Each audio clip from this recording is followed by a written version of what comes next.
powerful governor slapped a silent tomb guard for perceived disrespect in front of the world's media. But she had no idea the steel in his spine was forged in battle, and the president was about to make her regret it forever. The silence at Arlington National Cemetery is a living thing. It's a weight of reverence that settles over the manicured green hills, a profound quiet broken only by the whisper of wind through ancient oaks and the distant, mournful notes of taps. On this crisp autumn afternoon, under a sky of brilliant cloudless blue, that silence felt heavier, more charged. Today, the hallowed ground was the stage for a high-profile diplomatic wreath-laying ceremony, a carefully choreographed display of unity between the United States and its closest Pacific ally, Japan. Dignitaries, military brass, and a sea of journalists were gathered before the gleaming white marble of the tomb of the unknown soldier, their hushed conversations a respectful murmur against the vastness of the space. And at the heart of it all, as motionless as the stone he guarded, stood Sergeant Leo Vance of the U.S. Army. At 30, Leo was carved from the same granite as the monuments around him. 6 feet 2 inches of unwavering discipline, his frame encased in the immaculate dress blues of the 3rd U.S. Infantry Regiment, the Old Guard. His brass buttons were polished to a blinding sheen, the creases in his uniform were razor-sharp, and his M14 rifle, with its polished wood and gleaming bayonet, rested perfectly against his shoulder. A thin, pale scar traced a line from his right temple to his jaw, a stark souvenir from a dusty street in Fallujah that had claimed 2 men from his fire team. That scar was a silent testament to a different kind of service, a world away from this ceremonial precision, where discipline wasn't about appearance, but survival. Leo understood the chasm between the two realities better than anyone present. His placement today was standard, yet the context was anything but. He stood his post on the plaza, his gaze fixed on a point in the middle distance, his body a study in perfect military bearing. He was a living symbol of a nation's promise to never forget. Yet he was also a man, and his combat-honed senses took in everything. The subtle shift in the Secret Service perimeter, the glint of a long-lens camera from the press corps, the nervous energy radiating from the civilian politicians. He had no way of knowing that to one person in the front row, his very presence felt like a personal indictment. Governor Katherine Sterling had noticed him the moment she arrived. Newly elected and fiercely ambitious, Sterling saw this high-profile federal event as a crucial stepping stone, a chance to be seen on the world stage beside the president. She wore a tailored suit the color of power and a smile that had been focus grouped for maximum effect. But beneath the polished veneer, a current of insecurity ran deep. Every time she turned her head to offer a comment to the Secretary of State, every time she adjusted her posture for the cameras, she felt the tomb guard's presence. He wasn't looking at her. His discipline was too absolute for that, but his position meant her every movement cut across his unblinking field of vision. It unnerved her. There was a quality in his stillness, a perceived judgment in his unwavering posture, that reminded her of every criticism she'd ever faced, every doubt she'd harbored about her own legitimacy on this stage. His silent, steadfast duty felt less like honor and more like insolence. As the ceremony commenced with the national anthems, Governor Sterling's unease curdled into irritation. The Japanese Prime Minister laid a magnificent wreath of white chrysanthemums at the base of the tomb. President Alistair Rhodes, a man whose quiet gravitas was his greatest political asset, stood beside him, his expression somber and respectful. The president was a veteran himself, and his comfort in military settings was genuine. He spoke in low tones with the Prime Minister, a conversation about shared history and sacrifice, his focus entirely on the solemnity of the occasion. He was a leader building bridges, completely unaware of the fire being kindled just a few feet away. Sterling, however, could not focus. The sergeant's stillness had become a deafening roar in her mind. She saw his impassive face not as a mark of discipline, but as a mask for contempt. She leaned imperceptibly toward her chief of staff, a weary political operative named Mark, and whispered through a clenched smile, "Why is he staring like that?" Mark, who had spent a career navigating the fragile egos of politicians, followed her gaze and saw nothing out of the ordinary. "That's his duty, Governor," he murmured back, his eyes fixed forward. "They're trained to be monuments, to see everything and nothing. It feels like he's staring through me," she hissed, the smile never leaving her face. "It's disrespectful." Mark said nothing. He recognized the danger signs. He had seen this before. A politician in an unfamiliar, high-stakes environment, feeling overshadowed and projecting their insecurity onto the nearest, safest target. And a silent, duty-bound soldier was the safest target imaginable. He could only hope the feeling would pass. But it didn't. Leo, for his part, noticed a shift. Years spent reading the subtle atmospheric changes before an ambush had given him a sixth sense for rising tension. He couldn't hear the governor's words, but he could see the tightening of her posture, the almost imperceptible tremor in her hand as she clutched her commemorative program. He recognized the pattern. Irritation festering into aggression. It was a signal he'd seen in hostile villages and tense checkpoints overseas. To see it here, on this sacred plaza, from a person of her stature, was deeply unsettling. His training, however, was absolute. His expression remained unchanged. His posture remained flawless. His duty was to the unknowns, to the flag, and to the office of the president standing nearby. He was a symbol, and symbols do not flinch. He held his ground, a silent sentinel, unaware that his perfect adherence to duty was about to be interpreted as the ultimate provocation. The air grew thick with unspoken tension, a pressure building beneath the surface of diplomatic grace, ready to erupt. The ceremony moved to its most solemn phase, the playing of taps. As the first pure, heartbreaking note echoed across the hills, a profound stillness descended upon the crowd. Heads bowed, hands moved to cover hearts. It was a moment of shared national grief and respect, a sound that transcended politics and position. For everyone except Governor Sterling. For her, the mournful music was merely a backdrop to the silent war she was waging in her mind.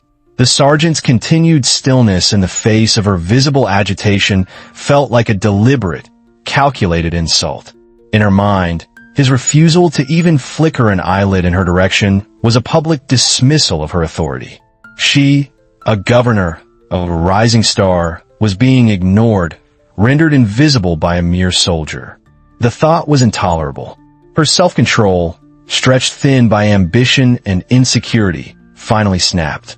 When the last note of taps faded into the vast silence, she did the unthinkable. She broke formation. While the president and prime minister remained in their positions of quiet reflection, Sterling took a single, decisive step forward. The sharp click of her heel on the marble was a shocking intrusion. A sound as out of place as a scream in a library. Every head in the vicinity snapped toward her. Cameras that had been focused on the dignitaries swiveled to capture this bizarre breach of protocol. The Secret Service agents tensed, their hands instinctively moving toward their jackets, assessing a threat that was not physical but political. She walked the few steps that separated her from Leo Vance until she stood directly in his path, violating the sacredly guarded space around him. Her face, no longer smiling, was a mask of cold fury. "You," she said, her voice a low, sharp blade that sliced through the reverent quiet. "I'm speaking to you." Leo did not react. He did not move. He did not even blink. His training was a fortress built over years of grueling repetition. A tomb guard does not deviate. He is a constant. He is a promise carved in flesh and bone. To acknowledge her would be to break that promise, to abandon his post. His perfect, infuriating silence was gasoline on the fire of her rage.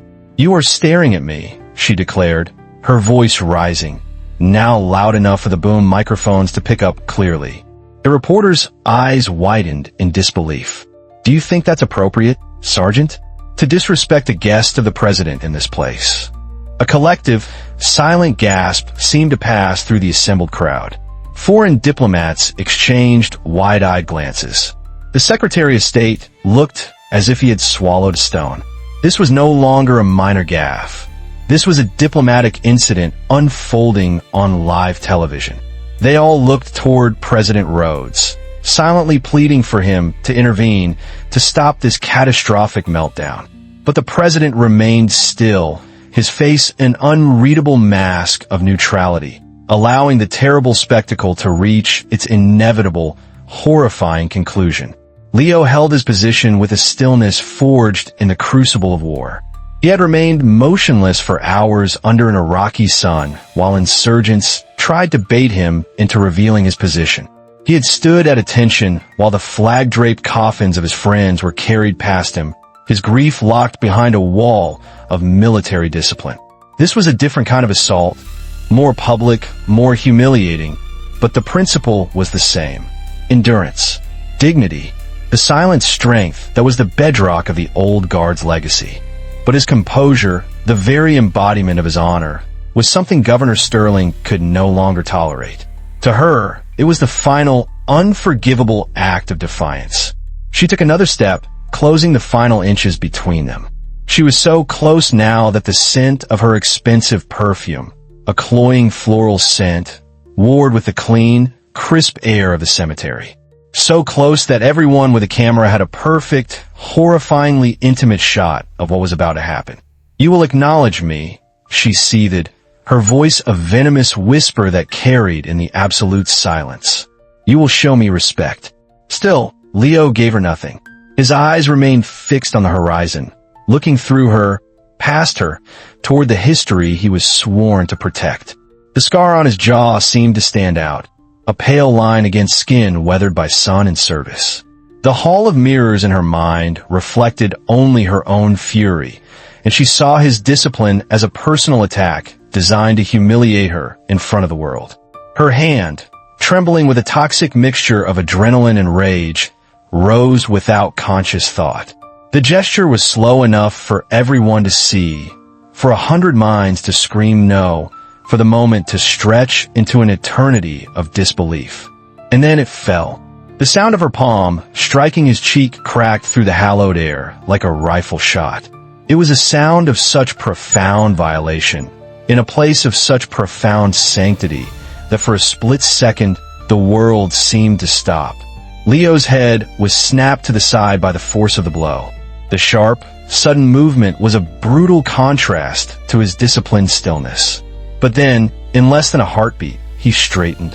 His head returned to its exact original position, his eyes once again fixed on the horizon. A livid red handprint began to bloom against his scarred cheek, a shocking splash of violence on his stoic face. But his expression did not change. His body did not waver. He remained at his post. It was that immediate return to duty, that absolute refusal to be broken by a physical assault, that changed everything. In that instant, the moral universe of the plaza inverted. Governor Sterling stood with her hands still half raised, trembling, looking suddenly small, pathetic, and utterly lost.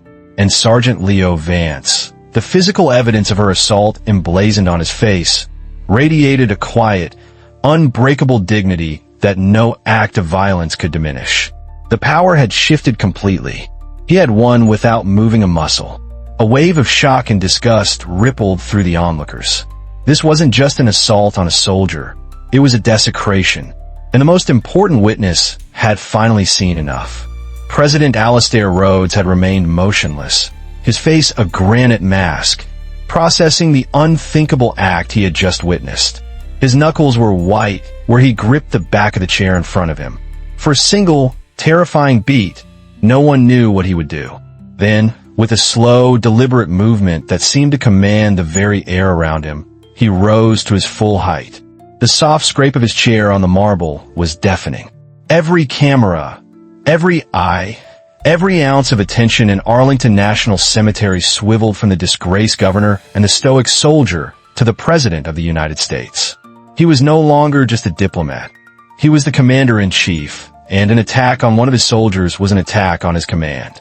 When he spoke, his voice was not loud, but it carried an unmistakable weight of authority that cut through the tension like a battleship through fog. He did not look at the governor. His gaze was fixed on the soldier she had just struck. "Sergeant," he said, his tone measured and firm. "What is your duty here today?" The question was a blade, slicing away the political chaos and getting to the heart of the matter. It wasn't about a perceived slight anymore. It was about duty, honor, the fundamental contract between the nation and those who guard it. Leo Vance responded without hesitation. His voice, clear and steady, rang out across the plaza, a testament to the creed he lived by. "To guard this sacred place without falter, Your Excellency. To serve my country without favor. And to endure any indignity in silence, unless my commander-in-chief commands me to speak." The words hung in the air, a powerful declaration of principle that starkly illuminated the truth of what everyone had just seen. The sergeant had not been disrespectful. He had been dutiful. His silence was his honor. President Rhodes gave a single, sharp nod, a gesture of profound acknowledgement. "Well said, Sergeant," he affirmed. Only then did he turn his gaze to Governor Sterling. She stood frozen, her face a chaotic cycle of defiance, fear, and the dawning, horrific realization that she had just destroyed her own career in a single, irreversible moment. She opened her mouth to speak, to perhaps offer some pathetic excuse, but the president's eyes, now cold as steel, stopped her.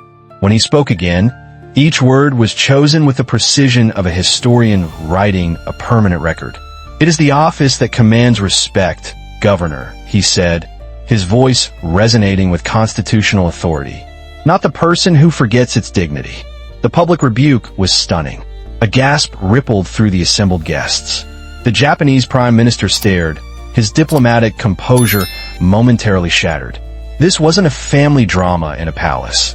This was a constitutional crisis playing out on the world's most solemn stage. "This soldier," the president continued, his hand gesturing toward Leo, "has shown more discipline and honor in the last 5 minutes than you have shown in your entire visit. He has honored his uniform. You have disgraced your office." The comparison was brutal, surgical, and undeniably true. The governor who had lost control versus the soldier who had maintained it, even under physical assault. Leo's vindication was absolute and public. The president then delivered the final, devastating blow. He looked past her, toward the head of his Secret Service detail. "Agent Thompson," he commanded, his voice leaving no room for negotiation. "Escort Ms. Sterling from the grounds. At once." The title drop was the final twist of the knife. Not Governor, Ms. Sterling. He had stripped her of her rank in front of the world. 2 stone-faced agents immediately moved to her side. Her face, now drained of all color, crumpled in humiliation. To resist would be to complete her own annihilation. Without a word, because there was nothing left to say, she turned and was guided away, her walk of shame captured by 100 cameras.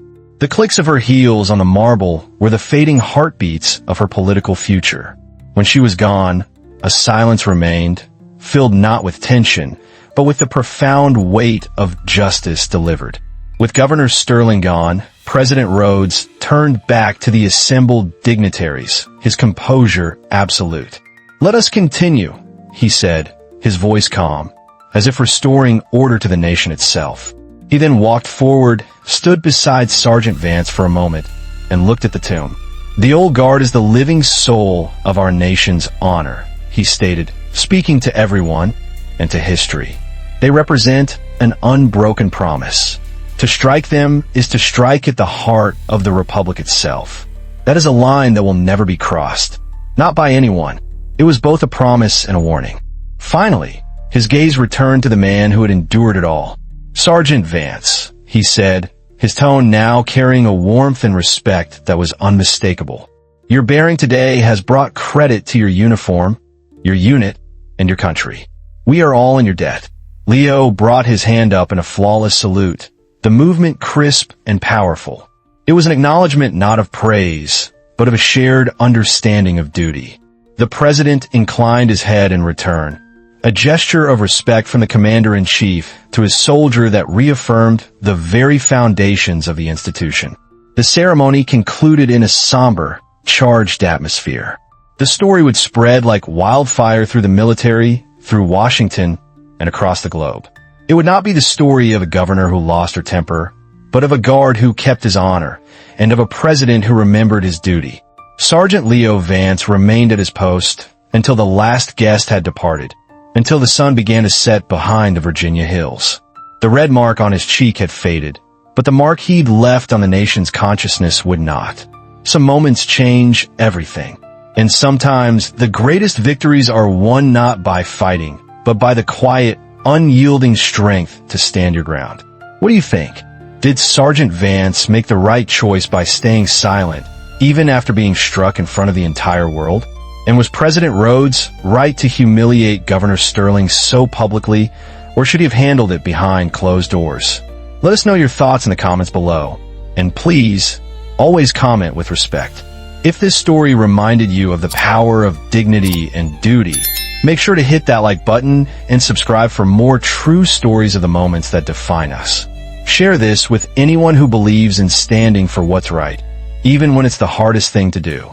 Because as we saw today, true strength isn't about the power you wield, but about the character you show when you're put to the ultimate test.